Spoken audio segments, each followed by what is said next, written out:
Real estate in Hyderabad is no longer for everyone. చాలా topics గురించి మాట్లాడుతున్నాం regarding any new policies, options, government actions, developments, locations etcetera etcetera. But ఈ growth ని అందరూ match చేయలేకపోతున్నారు.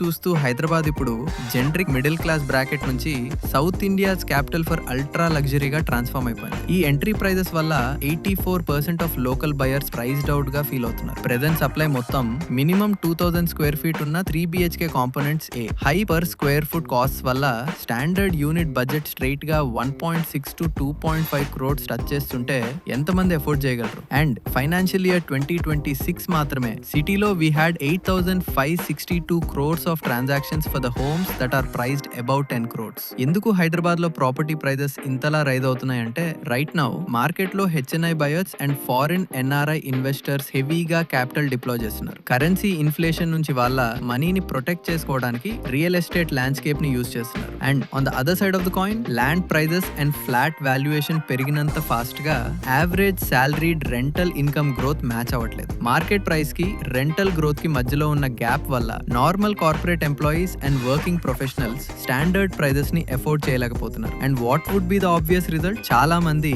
ఇల్లు కొనాలనే ఆశని టెంపరరీలీ హోల్డ్ లో ఉంచి సిస్టమ్ ఫోర్స్డ్ గా long term rentals reference loops లోనే లాక్డ్ అయిపోవాల్సి వస్తుంది. This is city lights. Know the city before you invest.